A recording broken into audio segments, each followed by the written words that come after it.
taking the first game in this best of three series so far.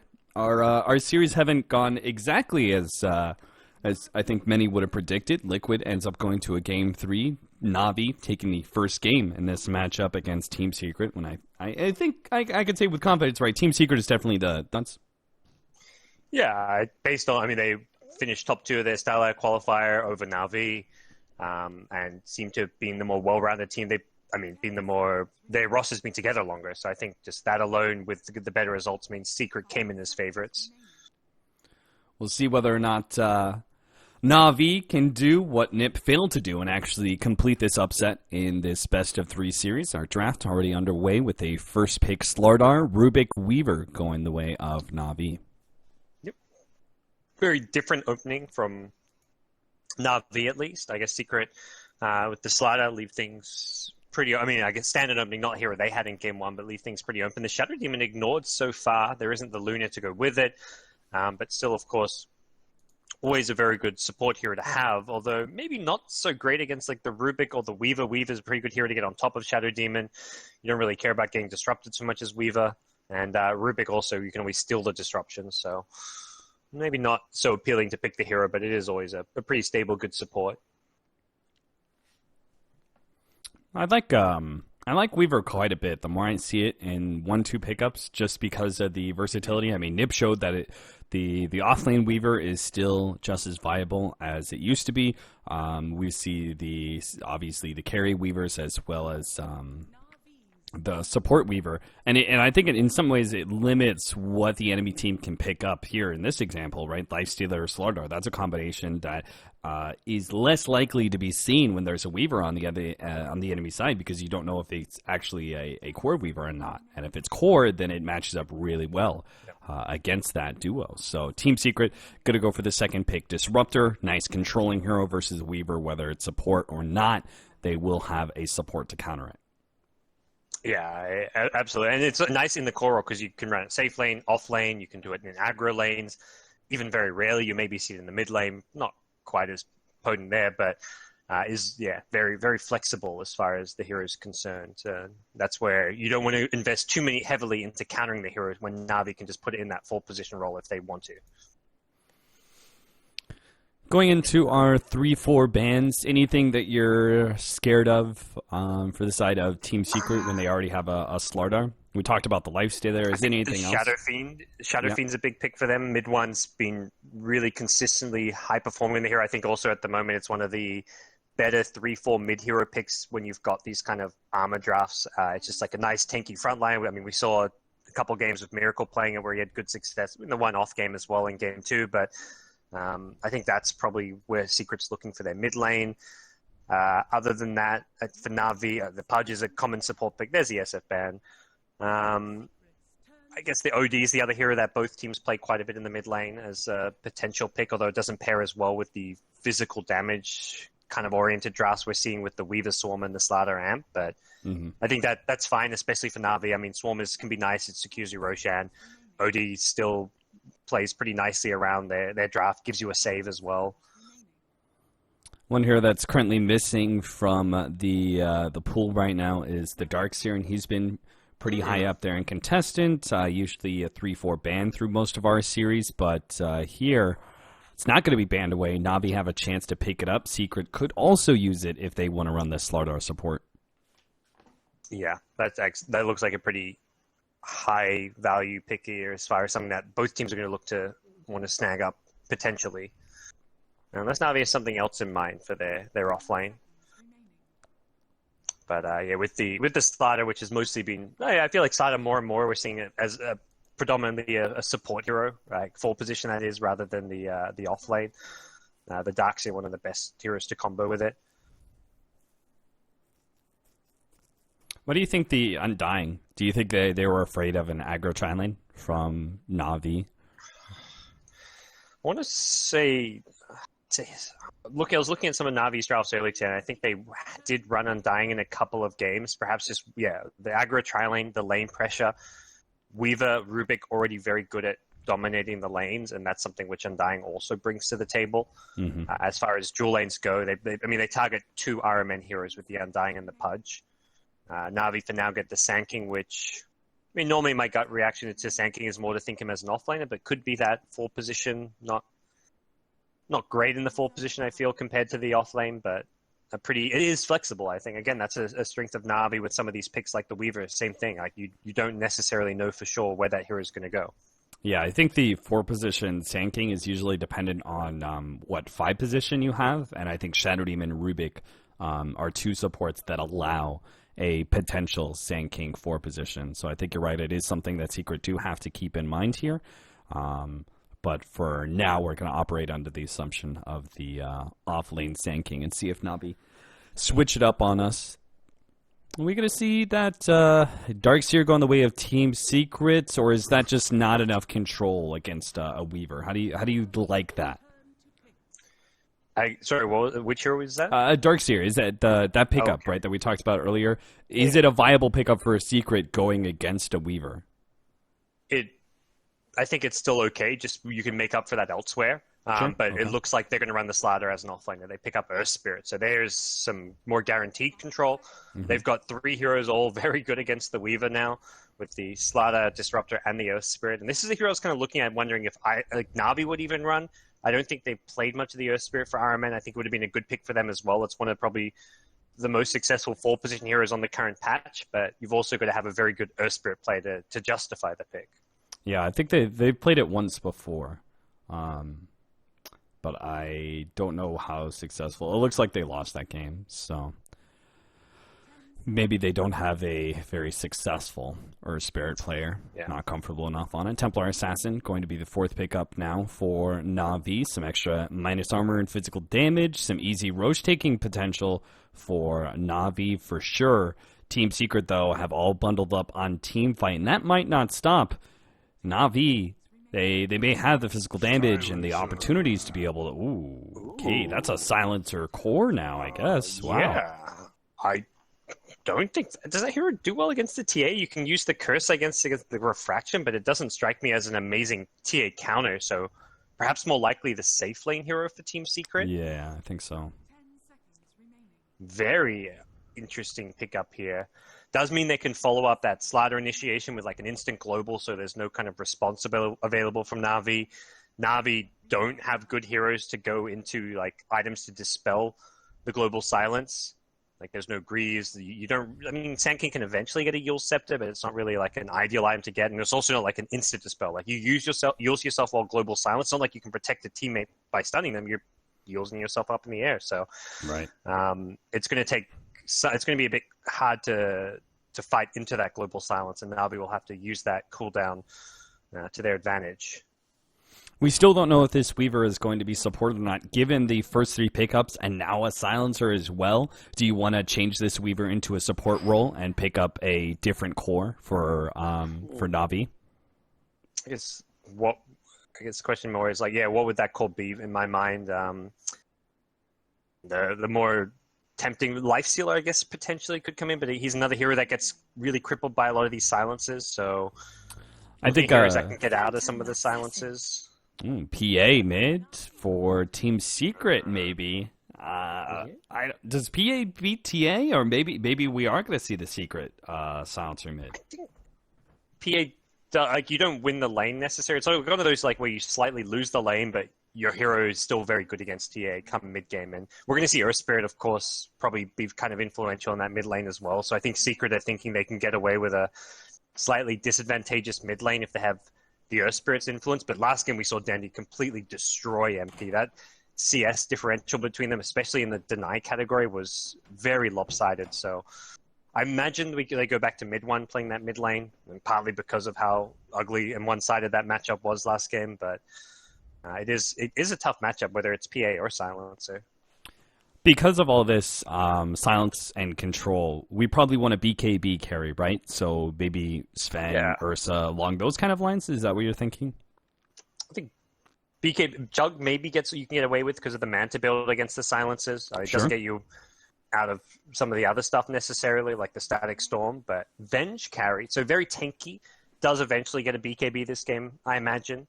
Well, it could be a support, of course, as well. We're talking about carries to replace the Weaver, but I want to say it's probably Avenged Core. I think Pycat's played it a few of the Navi games so far already, and I do feel like the Weaver gets pretty hard counted by 4 of these. I mean, really all 5 of these picks. Doesn't fight that well into the PA as well. All right, well, I guess we'll have to wait and see. Navi are holding off on picking their heroes until the you used to be able to get to see end. the people as they pick their heroes in this waiting screen, but I think Oh, you're right. got rid of that, yeah. All right, well, I'll have to wait with the rest of the scrubs. There it is, Pycat Vengeful Spirit, so you are on the money. General offlane Weaver, actually. That's where we talked about it as a possibility, but we weren't really, I think, thinking that at the end of the draft. That's true. So I do kind of like it though, because I feel like you still need to have some decent farm priority on Weaver to make this hero work in this matchup. In part because I think the BKB is going to be a necessity for the Weaver. And then on top of that, I'm not sure how well Weaver support is going to be able to deal. For example, the Earth Spirit's going to have a lot more impact in the laning phase when it comes to that roaming potential. And then going into mid-game, there's a lot more teamfight power from Secret than this Weaver is going to be able to put comparatively to other supports. So I think you do need to, you needed to be able to shift this Weaver into a position other than support, and offlane feels a little bit better.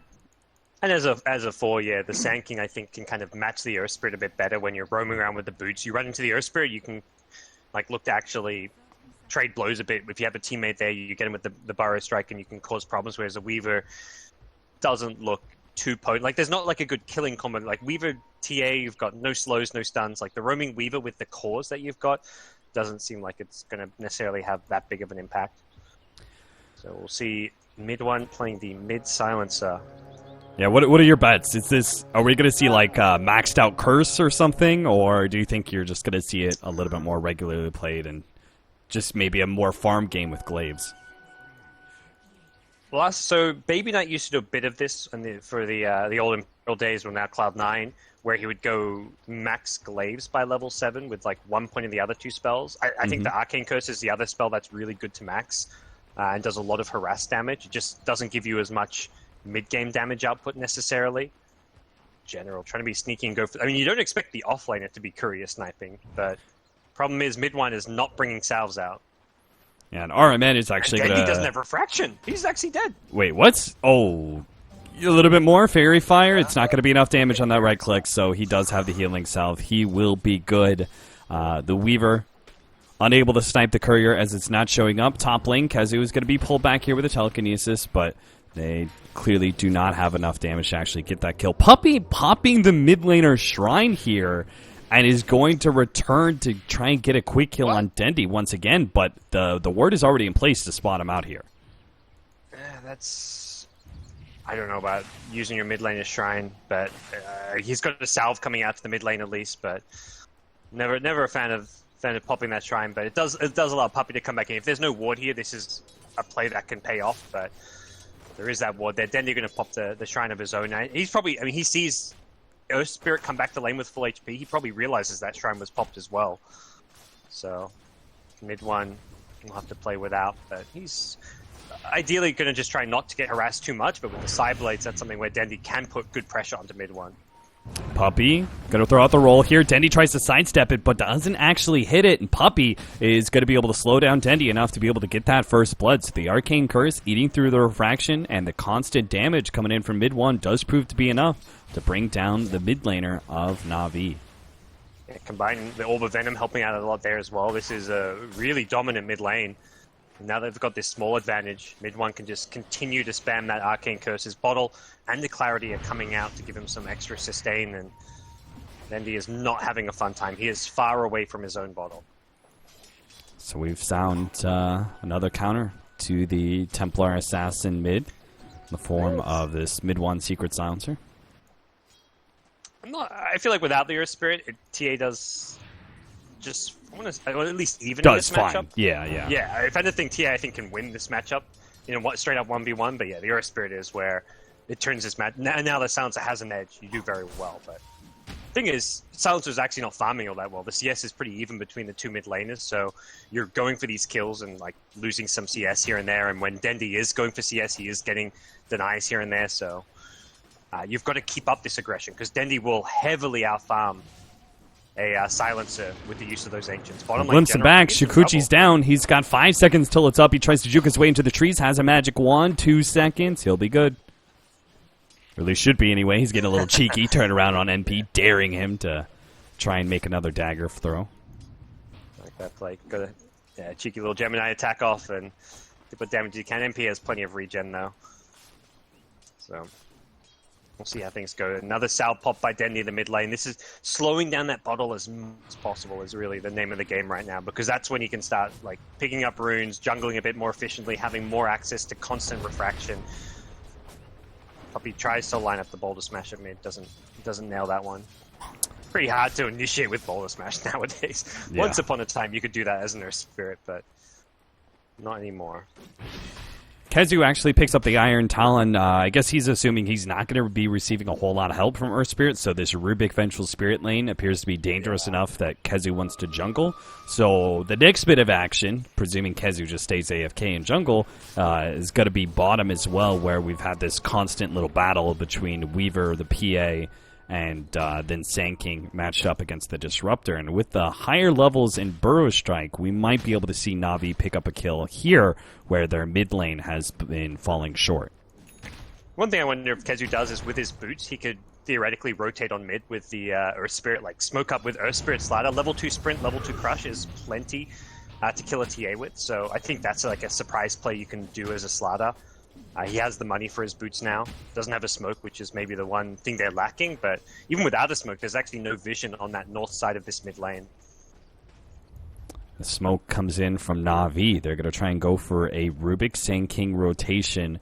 Sand King does have that level 2 Burrow Strike, so not quite as limited in range as it used to be. They were hoping to be able to catch mid one, but they see Puppy is kind of blocking their way. This ward is going to wear out. Puppy spots it, realizes that's been causing him a lot of issues in lane.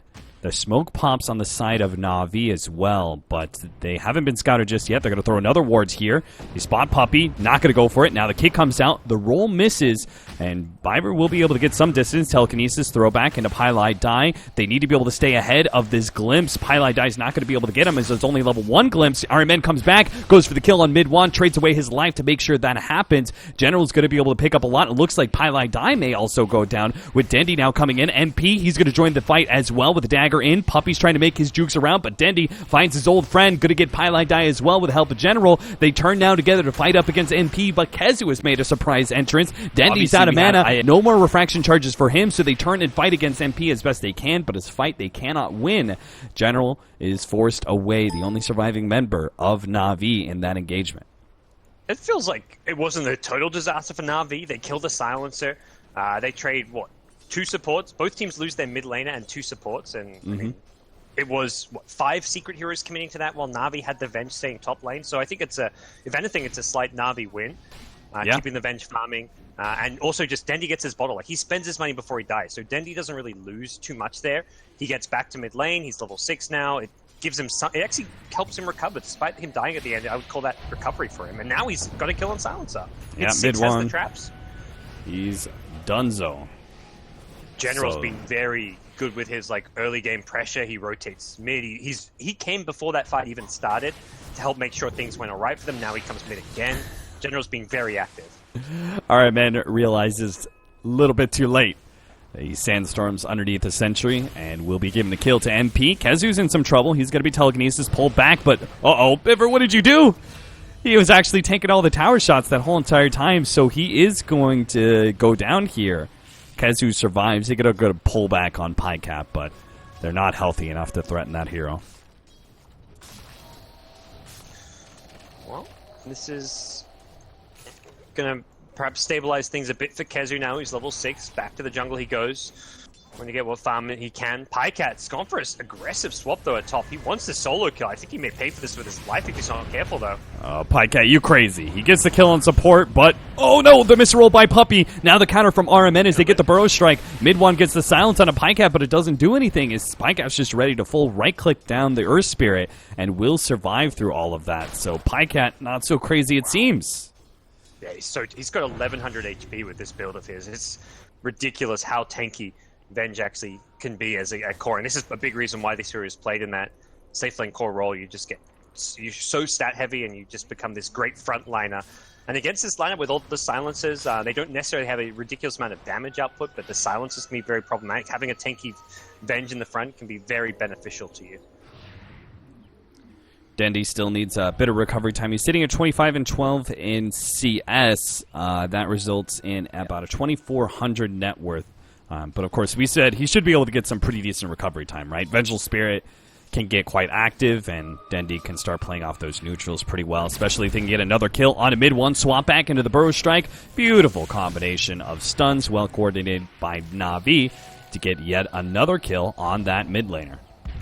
Maybe one more. Trap. Pycat trying to get in range of the missile, but he gets sent back first. Still, though, looks like General might be able to get this. Silence on a General prevents him from Shukuchiing forward and won't be able to kill that support, but the mid lane tower is taking a lot of damage and might just go down.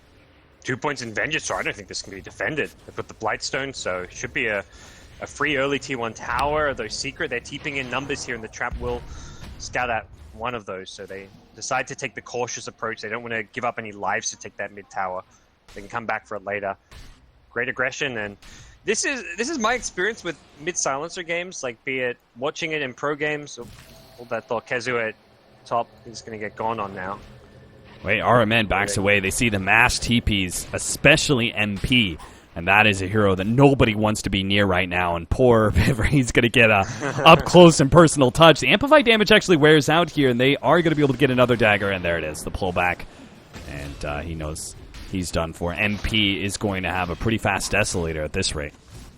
Yeah, that's going to be... With the amp damage, this PA can have a fantastic time and needs to, because, yeah, the Silencer, I feel like, is one of those heroes that does really well the first 4 or 5 minutes, but once rotations start happening around the map, Silencer really struggles and dies very easily, as we're seeing. Coming in with some extra forces, Pycat will TP in. The help of the Ogre Frostmage, this actually makes a very big difference, giving everyone that 8 armor bonus against the physical damage of PA. Yeah, nice neutral to have. Would you rather have the Ogre or the Satyr, though, is the question, I guess. I think the Ogre for being able to spread that damage around, but there's probably clutch scenarios, right, with that amplified damage, say on Weaver, where you desperately would want that purge at the right time. Yeah, getting rid of the amp and also slowing enemies can be nice, but top lane... Kezu's being bait. Yeah, he's baiting out this whole entire situation for Secret. Secret are still here in force. NaVi didn't expect it. They're going to lose Pycat for it. Unless Pycat... Nah, MP's got him. He's going to be able to jump to him. Gets a magic missile. Glimpse back. Pycat turns, kills Puppey at least, but now Dendy's here with a haste rune. What a haste to pick up. He joins in. They trade 1 for 4. Make it 1 for 5. Because mid one, you might as well be a support at this point. He's dropped down so far, and net worth has not progressed at all because of the constant NaVi rotations on his ass. This kind of way I'm at. When I first saw the sound pick, I felt like it needs to be in the safe lane because this hero gets rotated on so easily. You need to get, and he's going for a fast Midas, which I think you've got to almost rush the 4-star on this hero because of how important mobility is, so that you just don't instantly die in these fights. Going for this Midas to me just means he's going to keep on dying more and more in these clashes. But silence, they need a crit here. RMN, there it is. Just before the silence fades and the Burrow Strike was up, he gets the crit necessary for a pickoff. And they've stolen the Corrosive Haze. This is the easiest route of their life. Beetles, Corrosive Haze, Venge. They've got every minus armor in the book. Minus 23 armor I saw for a second there. Then the Beetle died. My mind trying to work that one. I was like, how the hell did they have Weaver, Vengeful Spirit, TA, and Slardar all in one team? Wow. Good stolen Corrosive Haze from Biver does quite good work against Roshan. 9-12 minutes in, 4,000 gold lead, 2,000 experience lead for the NaVi boys. Concern for Secret is going to turn into like PA versus the world. Like PA is going to have to solo kill, like do all the damage in a team fight during the global silence and around the like his teammates offer good control. There's a Slaughter Crush, there's the Earth Spirit with the Boulder Smash, the silences, the kinetic field is there with the Static Storm, but the damage output is going to come almost entirely from MP. And until he gets the BKB with the Deso, he's very fragile. There's good magic burst damage coming from the Magic Missile, the Burrow Strike. I mean, you're throwing even like the Fade Bolt and all that. The Swarm damage kind of can add up as well. He's going to have to play very cautiously and choose his time well when he enters the fight. It's looking like NaVi, both in this game as well as just a team in general, are building up steam. This is they put on a really good performance game 1, and it seems like game 2 is an even cleaner performance, excluding Dendi's death here. It looks like he's going to be caught out by the rotation from Secret here in the top lane. The rest of NaVi were taking bottom. Yeah, Dendi quite a bit alone there with good presence on the top side of the map. Secret are going to look to trade this bottom lane for top. It will be a tier 2 tower potentially, though, if NaVi press forward, which it looks like they are angling to do. Both General and Pycat rejoining this push effort, and RMN's already kind of like looped in behind the tower. He's like, all right, if Secret show top, we're taking this tower. No one's going to be able to defend this one, and it does look like that's going to be the case. Even with a 5v4 advantage, Secret do not feel like they've got a really good tactical position to fight at bottom lane. So that's going to grow NaVi's net worth lead even more. It'll also ensure a completed Lincolns pretty soon here for General. That's a very big pickup very early on to the game for this offlaner. When the safe laner is currently operating on... it looks like he's going to be picking up Manta next to help deal with the silence. Makes sense. We talked about how from this safe lane core we want a BKB or Manta hero, and we could potentially see both here from Pycat. Yeah. More damage output, I guess, from the Manta. You maybe thinking like he wants to save the BKB for later, still have the 10 seconds. Mm-hmm. But I think this is one of those games where Weaver can go full defensive with his item build if he wants. Like General can go even like BKB after the Lincoln Sphere, and NaVi do not lack damage output. Like between the TA who's going to have a Desolator, I mean, there's going to be a Sand King at some point with a Blink Epicenter. There's Avenge as a core who's very farm right now, top of the net worth. Weaver is not, like, there's no, unlike I feel like where Arrow went wrong, where he went too defensive with his items when he needed to do damage, this game doesn't matter so much for General. Yeah, I'm inclined to be with you on that one. 2 minutes until the Aegis is reclaimed. Secrets may want to halt their aggression until that is gone. But it does seem like Secret need to start being on the aggressive sometime soon. Maybe they have to wait for the Aegis, but they certainly cannot let Silencer, especially since his ultimate Global Silence is so dependent on getting the initiation first. It's not a very good reactive spell a lot of the times. So if they can actually be the ones smoking out and setting the pace for this game, they'll have a lot better chance against Navi's lineup. Smoking into the Aegis, not necessarily, I think it's actually kind of a good idea because it could catch them by surprise and you're smoking towards a lot of your vision, so it's a good place to take a fight. Problem is, Navi have the same idea. They head south while Secret head to the north side of the map, and MP does not want to get caught out here. He is going to tuck himself back near his tower, and I imagine Navi will ideally look to get down some deep wards here. They've only got the one on the Rubik. All MPs walked into them.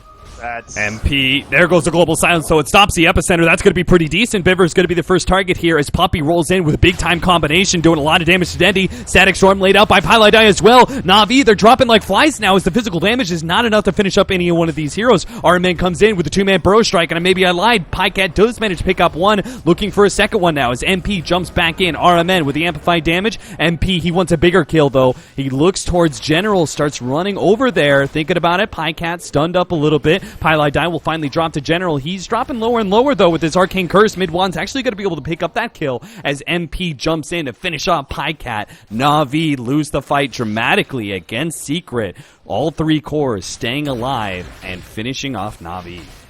Oh, that's some turnaround there. They managed to just get back in time to group up and fight around the PA, and that Global Silence came at the perfect time as well.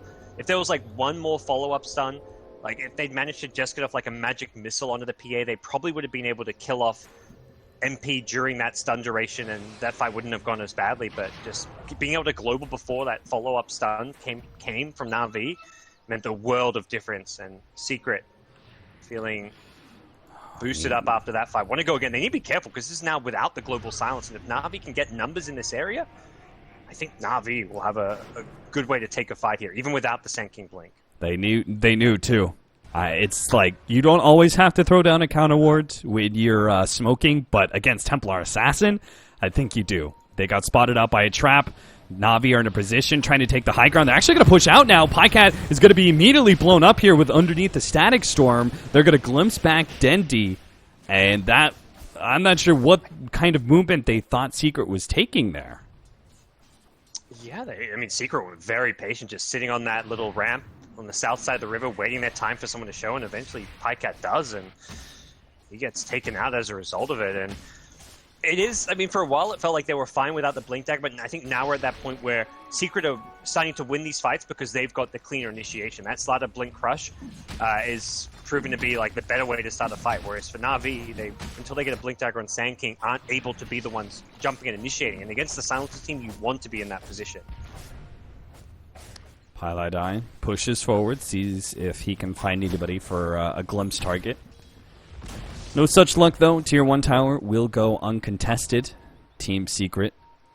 What are they going to do from here? They push out aggressively like we thought they needed to do, but they did that once. Do you think they continue to keep hitting against NaVi, try and keep them on the back foot? Ideally, you want to set yourself up to be able to at least keep vision around that Roche pit with the Roche respawn coming in the next 3 to 4 minutes or so. I don't imagine they have too many smokes left at this point. They've kind of chewed through them over the last 5 minutes of the game, but they're kind of at that point where I think they want to fall back and play a slower pace now. They're going to go for it looks like an Armadon style. I was wondering if Kezu was going to go for the Midas, but it seems like he's got a different idea. But they've got the Midas on the Silencer. The PA BKB is where they get really strong, though. That's where MP doesn't have to worry about the lockdown and control from the Sand King, Rubik, Venge, and his game gets a whole lot easier. Yeah, they are very close to some of those big-ticket items, and then maybe they can resume the aggression from there. And the Global Silence is still going to be rather effective versus NaVi for the time being with support Sand King. We talked about how, like, with the offlane Sand King, you'll have to get Yule Scepter eventually, but support Sand King doesn't even have that opportunity. The Manta is a little bit delayed here for Pycat as he's gone down in so many engagements, and General is just operating on a Lincoln Sphere for now. So they still have big mid-game strength around this this global ability from mid-1. And the Manta isn't necessarily going to help you if you get caught or jumped on by the Slider. Like that Blink Crush into Static Storm that we've seen a couple fights in a row is going to completely destroy you. That's why you'd rather have the BKB. So NaVi are going to have to approach these fights very differently, even when they've got some of these items. Initiation is a must. RMN trying to neutral his way to that last 250 gold that's needed for the Blink Dagger. But meanwhile, BKB, the first of many items for Secret. Yeah, I think the game looks very different for NaVi with their Blink Daggers. So like having a TA and Sand King with a Blink could be an instantly dead Disruptor, Earth Spirit, even someone like a Silencer could just get Blink stunned by a Sand King, Blink Meld Strike, and is just instantly deleted. So NaVi's approach to fights is made a lot easier through these Blink Daggers, and I think that's where those last couple plays by Secret were really well timed because they took advantage of NaVi not having those gap closes. Secret, what's their vision like? They don't have a whole lot of aggressive vision. They don't see too many heroes, so I think they're kind of grouped up, maybe anticipating some sort of smoke rotation or something about now. Taking them out of high ground and just seeing what is going to be happening. But NaVi are spending more time farming right now. They've got the Blink finished up on both Dendi as well as RMN, so quick, fast initiations can still win them the fights against this BKB and Global Silence. I think this Secret position is just like, we have no smokes, let's just camp this high ground position and wait and see what happens. Like, they don't want to... If they show too many heroes bottom, they risk getting jumped on and initiated around the Roche. Even, it's not that their opponents are going to necessarily take Roche, but someone could get jumped. Even with the Shrine there to TP to, that if someone gets jumped, they instantly get deleted. That's the nature of these Blink Daggers on NaVi. So Secret want to make sure they have everyone there as 5 to start the fight off. And that's why they're just going to defend bottom with some illusions, which is a nice little room pickup. Silencer is not with the rest of the team at the moment, and NaVi, Biva... Jesus. Secret are not expecting any of these NaVi members here. That was awkward as hell.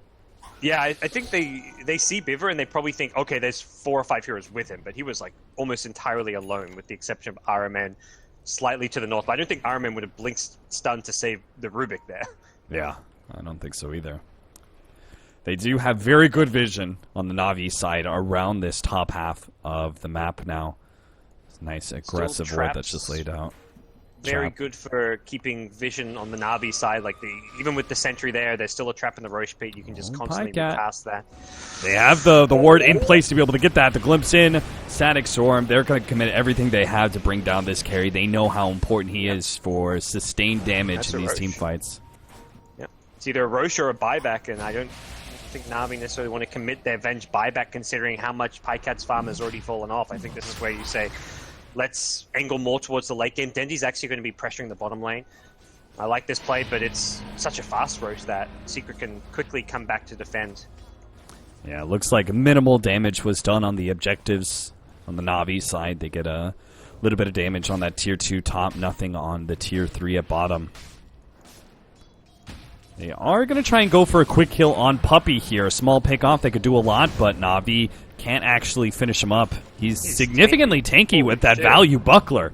What a Puppey specialty that is.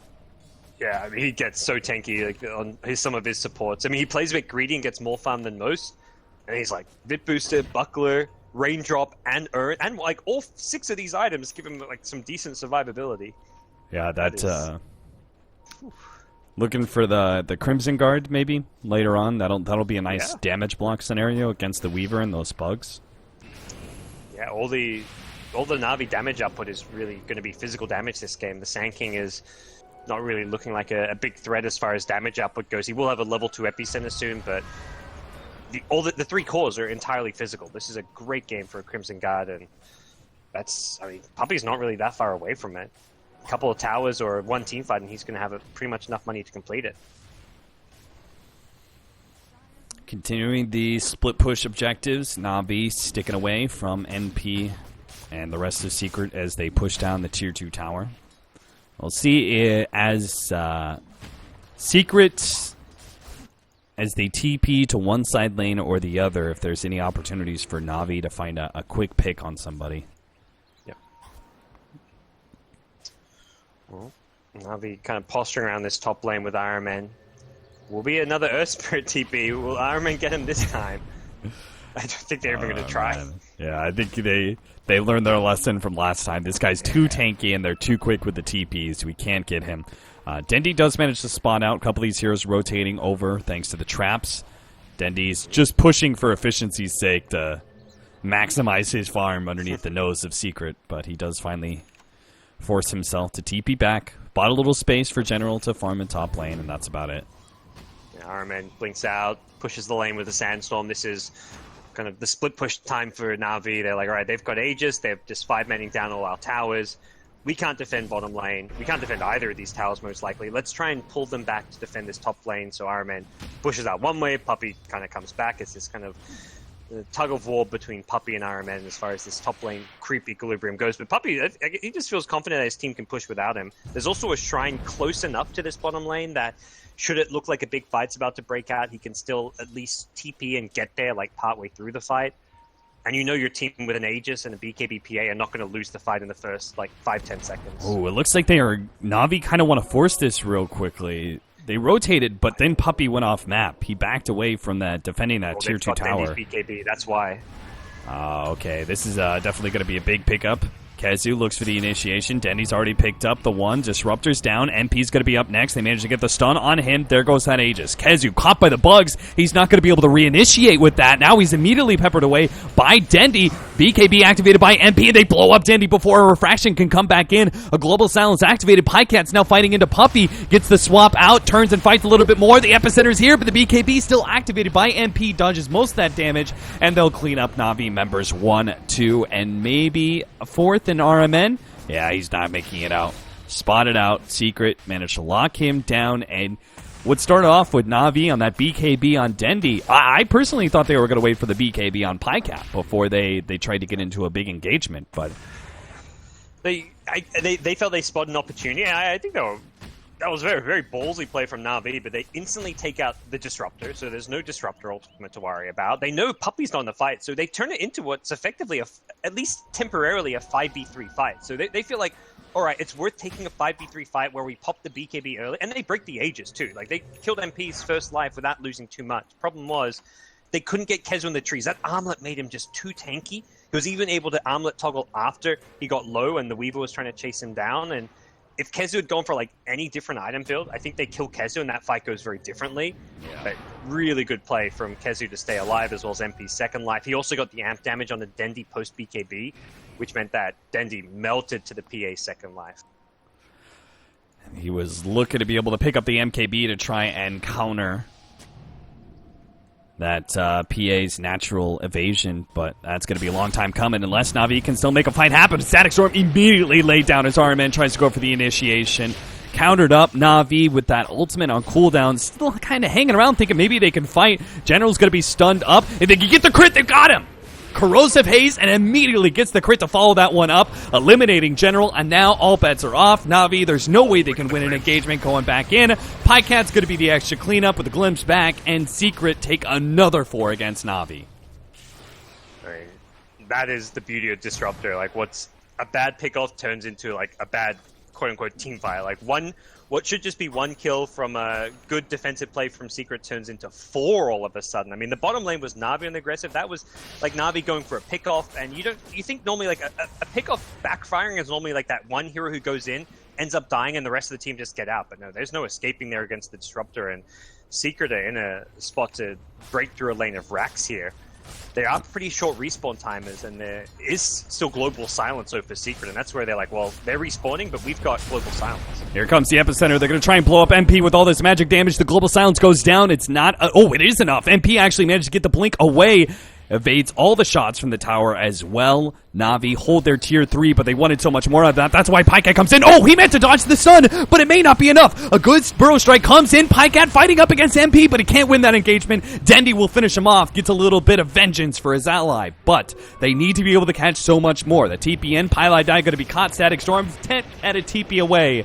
Won't manage to make it out alive. A 1 for 3, thanks in part to Pycat's ballsy-ass Shrine TP. They're going to be able to find a 4th one, it looks like. Puppey gets a kick out, roll away, but RMN can blink in. Slowed down by the trap, and that is going to be a gem going the way of NaVi. What a nasty turn of events after it's been secret, back-to-back. NaVi finally show a little bit of strength in them. I think you said it best earlier, where talking about the silencer ultimate, you want to use it when you're the ones initiating, and that's like the first time where NaVi get a really good initiation onto the PA. Like in the past, we saw like there being a lift or a single stun, and then there'd be a global silence, and the PA doesn't take too much damage. This time it was a full epicenter Burrow Strike, and by the time the global silence comes out, but PA is already on 200-300 HP. Ideally, they want to kill the PA there, but they're allowed to chase after the PA because she can't fight. She's on 200-300 HP. She ends up deciding, well, I can't run either, so I'm going to do my best, take a hero with me, but Dendi cleans her up. So being able to initiate onto the PA with the epicenter seems like the approach for NaVi to win a team fight. Like, they have to get PA down to like below half HP before the BKB is popped, because that means PA can't then reliably fight. There's a good chance that Dendi will be able to get off enough right clicks that they can get the kill. And once there's an MKB, that PA is going to really struggle if she gets initiated on by the Sand King.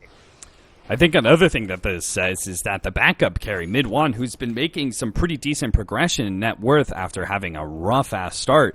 I was going to say, look, with the Shivas, all of a sudden he actually becomes a threat, but he still got blown up in that team fight despite the heavy armor upgrade that he has. Yeah, I remember clicking before the fight, I'm like, oh, he's pretty tanky, he's got some good items, he's recovered, but in the actual team fight itself, I felt like, yeah, I didn't see him. He didn't really have much of an impact. And something NaVi are getting these lanes pushed back out. They're getting items across their cores. Dendi's close to finishing his MKB. Pycat with a BKB could be a game changer in itself. Diffusal on the Weaver. Yeah, I'm curious to see what this picks about. I guess you can use it to kind of look to kite around and also get the global silence off of a teammate, but not yourself. Mm-hmm. But yeah, interesting little pickup.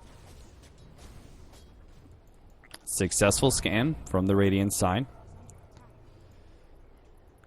as they are going to make their way over there with the smoke, it looks like. They run into the Roshan pit, find a Wild Wing Ripper. I'm not sure if Kezu accidentally clicked on that one, but they do chase away that Wildwing Ripper, and NaVi will not have as much information about Roche. Worth killing those traps, I think, instantly anyway, so not too big a deal, but I got to imagine there's not anything, like there's probably no smokes left for Secret now for this next Roche, and yeah. Because NaVi still not having a BKB on Pycat means it will be hard for Pycat to enter that next fight. Dandy with an MKB, oh boy, if they can smoke and get on the PA, this could be huge. Don't think the Crimson Guard's going to protect against this amount of TA damage output. Yeah, certainly not. RMN, you got to make sure you do not get caught before this whole entire engagement goes. Pylai die. He's so close with a glimpse. He's just out of range. Time lapse is going to be used by the Weaver. So, I felt a bit fortunate for RMN. I don't think he needs to be making that play pushing out mid lane. They got to get in this Roche pit soon. They're going to scout it out again, and that gives them the intel that they need to go now. They know that time lapse is on cooldown. I think they want to force that engagement during this time. They managed to get the Burrow Strike on the mid one, but the Static Storm, and they're actually going to go for it. They snatch up the Aegis onto mid one. He's going to fight this one out with MP against Pycat inside the pit. He's gone, and NaVi have aborted this whole entire fight. They're going to lose a couple more. That's going to be RMN going down. Maybe we'll see, hopefully not Dandy. Dandy can't get caught, that's for sure. It looks like they'll both get away. That was... it's so hard to play those Roche fights when you're going in blind. Like, Sand King had to probably just precast the Burrow Strike post-blink, and he didn't hit the PA with it. He only stunned the Silencer in the pit. He also didn't want to go for the Epi. I think if he goes for the Epicenter, it could have go a bit better for him, but problem is that he's in plain sight. It's daytime, so if he goes for the Epicenter on that ramp, he gets seen doing it. Maybe he needs to... I think the play there is to like cast the Epicenter from the Ancients area and then blink in from the Ancients into the Roche pit. Yeah. With the Burrow Strike, if he goes for that kind of a play, potentially it works out, but problem was Pycat swaps in, finishes Roshan, but Slaughter's there to stun him and prevent him picking up an Aegis, and NaVi are going to go back to defending and playing from the back foot now that there's an Aegis on the Secret side. But it is an Aegis on the Silencer. I'm not sure if that's really the hero they wanted to have the Aegis on. Yeah, I think NaVi right now, anyway, especially with Global Silence on cooldown, they want to be able to focus down that MP first. It doesn't really feel like Silencer is that big of a threat, though maybe he will become a big threat with this next item in the Scythe of Ice. That will be a significant damage upgrade.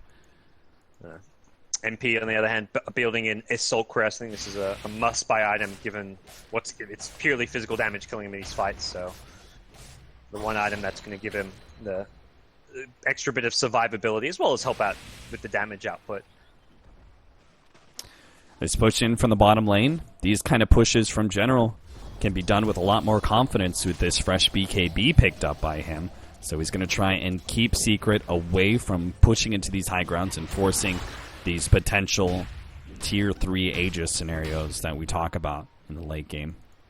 It's actually crazy how much the itemization from Secret is like it's out of the norm because they're just purely countering the NaVi physical damage. Like, you've got the Slaughter going for Vlad's with Armlet, 2 very heavy armor items. You've got the Earth Spirit going for the Crimson Guard into a casual chainmail. He's going to be going into a Solar Crest off of this. So everyone is just itemizing differently because of the NaVi lineup. Pull back on RMN. Puppy misses the kick there, but Kezu will be in place for the crush. Get a pick off. Split push is going to be very annoying, though, this game. And that's where it's like, well, you can itemize, you can have the teamfight advantage, but you've got to be able to keep these lanes pressured out, which General is doing his best to make difficult. Yeah, I was just about to say, I don't think that pick off on Sand King is going to mean much. Not with General split pushing like he is. But if they can get the kill onto Dandy, that'll be much bigger. Still have the refraction going. Managed to get the blink away. A BKB going to be used. Back over to bottom lane. General fighting it out with Kezu. Pops his BKB. Diffuses up Kezu. Stopping that sprint. Stopping his progression into the base. Managed to pick up that kill. Time lapse away. Back over to mid. Some pings going out. Looks like they're going to try and cut downwards and catch General with this BKB on cooldown. Failing that, maybe just get a Rubik. That was so well played by NaVi in the bottom lane. Like, General's just sitting there. He knows heroes are going to come for him, but he's got Biva behind him on the Rubik. Rubik comes in, gets the 2-man stun with the telekinesis, and then steals the crush. Allows General to turn it around, get the kill, and get out. It does cost him a BKB charge, but it was like a good 500 extra damage onto the tower. They get a kill. They buy time to help this Aegis expire. Like, this is the kind of plays that will buy NaVi time to extend this game, get them into a position where Benj can get some more iron. And Pycat not going for the BKB, interestingly, going for the Lotus Orb. wants to just get some extra armor and be able to instantly purge off some silences in a secondary way. I think we're getting to that point where the Static Storm isn't as big of a problem because Disruptor dies so early on in a lot of these fights. So probably just feels like he can go for a different approach in terms of his items. And I think in some ways, Pycat is becoming less of a presence when it comes to his physical damage and much more secondary to Dendi. If he can't actually save Dendi, be able to Lotus Orb and himself and then swap Dendi out, I think that may be better use of his life. Then this feels like one of those Acceptor games almost on Avenge. You know, like that's you throw away your life yeah. to save a teammate, and then you still have your Vengealier. So you put the Vengeance Aura on the enemy and still have the aura for your team. I mean, I was also kind of thinking in similar play. Oh, Mid-Wan. How did he get caught out like this? All these TPs up to the top lane have left Mid-Wan alone in middle. That'll be the Aegis down. Fortunately, Secret is not too far away, so it doesn't look like NaVi can actually go for this second kill, but it is going to be the Aegis lost. It was expiring in 5 seconds, so it's kind of a non-issue, but it's still like you don't like to see that because it's something that shouldn't happen even when it is just like that Aegis was about to expire anyways. It's a throwaway, but you don't. It's a bit of a worrying sign for Secret when NaVi are managing to outmaneuver Secret, but they will now target some of these shrines. It's taking their time to get to them, but definitely worth doing considering that there's going to be another Roche fight likely coming up. I don't see, unless Secret somehow get a great jump, win a big team fight, this game is definitely going to extend to that next Roche fight. And again, the split push at bottom lane is going to keep Secret busy and preoccupied. Not just bottom lane, but top lane as well is going to keep them constantly defending. Yeah, I think Secret... I think this may still be one of their better opportunities to claim some objectives and force NaVi back, but maybe not. They're actually not going high ground immediately, and General's already getting damage onto that tier 2. It's very tough to even try and force the TPs back by going for that high ground because of the Venge swap. You're so scared of that swap. MP put up on the cliff. Somebody help. Somebody give me a blink Phantom Strike. It's a free tier 2 tower. Now NaVi can take those shrines. Actually, no, there's a mid tier 2. Sorry about that. Can't quite take the shrines, but it's still farm. It's still I feel like Navi is getting a bit more farm out of the map, farming top and bottom right now. RMN. With that said, Yule Scepters himself, Burrow Strike, blink to the side. As long as he remains out of vision, they can't glimpse him. Nice.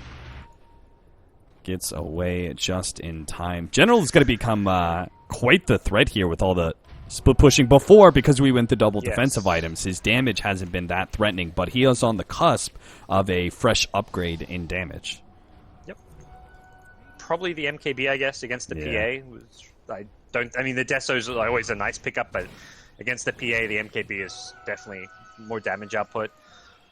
And yeah, Pycat's queued up the Acceptor after the Lotus Orb, so it looks like he's on the same page where he's not really he's the utility carry. He's got to keep Dendi alive, and they've got plenty of damage output across their 3 cores. The Sanking Epicenter is going to start to kick in as a late game damage dealer as well, so there's not pressure on Pycat to be a damage dealer. Oh, RMN!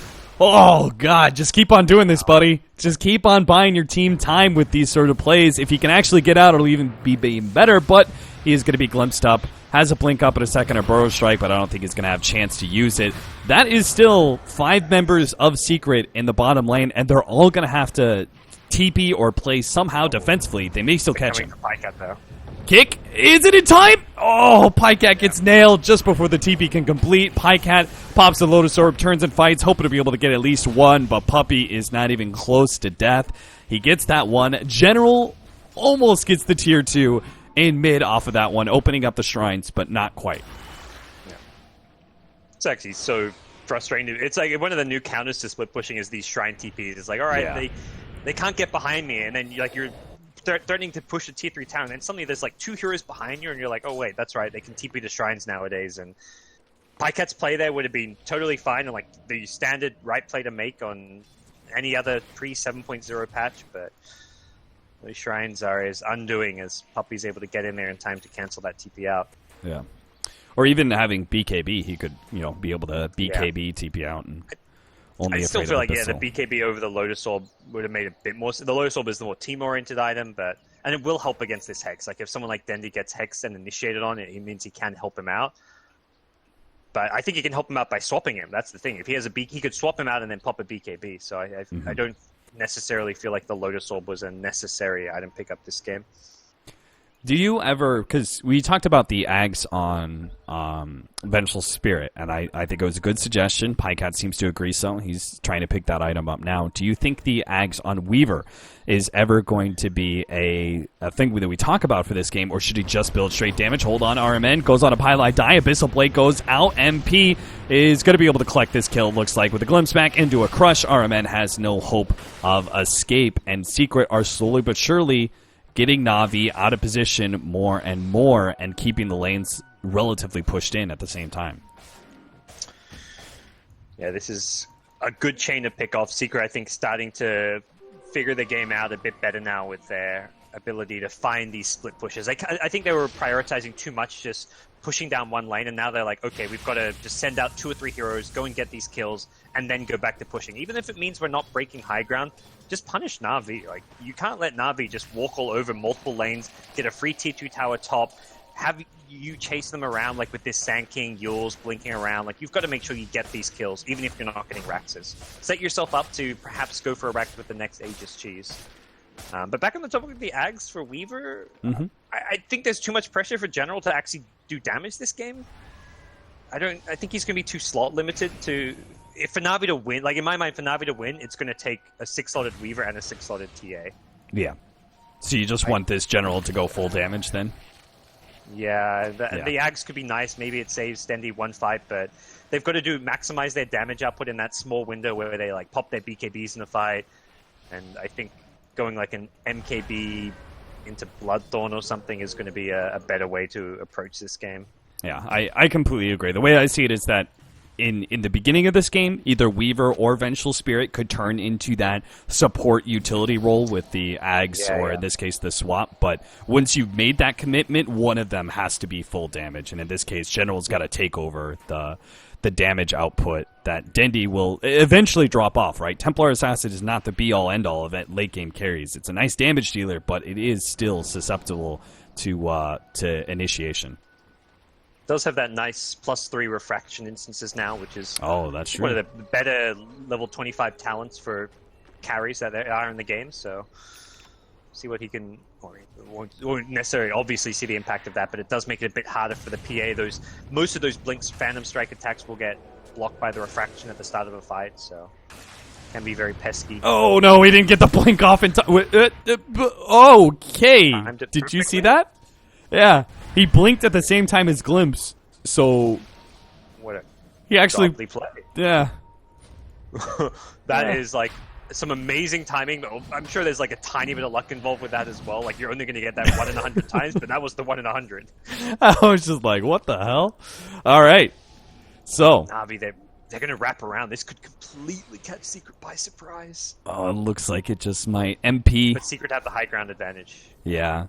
As long as they keep heroes in this area, they're good. But as soon as they start going downhill, it could get bad, NaVi. The courier walks past. They know they can go uphill now. Oh, God. They have so much good information. Such a good opportunity to find this initiation. Get the quick kill. But Pylite spots him out. The Kezu. He gets the 3-man crush. The Static Storm follow up. Puppy gets some combo stuns. Pycat is going to get dropped, and so is Dendy. They have no response. RMN comes in with the epicenter, but it's not going to do enough. All the magic damage is gone. And General, he's trying to get away now, but he may still be caught as well. MP locks him down, gets the bash dagger, and they finish him off. Faber will be the last one alive. 5 down from NaVi. Secret went from taking Roshan to potentially being countered by it. And all of a sudden, they can ignore Roshan if they want to and just go high ground.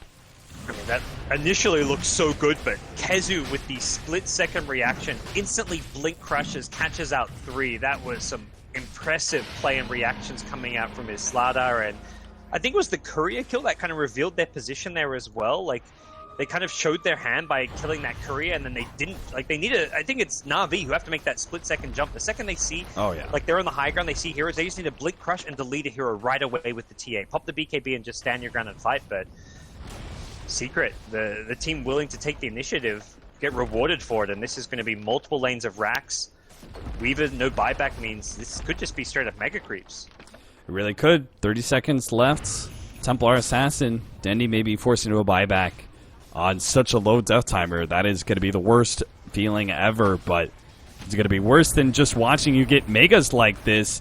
Melee Rax is going to be dropping low now. 14 seconds till the Weaver's up. Dendy immediately gets stunned up, but the Lotus Orb does a lot of work. It already scythed the Vice up mid-1 and got the stun onto the MP, but he still managed to complete up Dendy. Keep on going. Glimpse back. Pycat going to be the next core that gets dropped, and right as Weaver comes alive, he finds his team is already called the GG. NaVi will lose Game 2 to Secret, and we will see another Game 3. A couple of really good mid-game fights from Secret. I mean, they had to recover this game, I feel like. NaVi had a good... they had a good start. Like, yeah,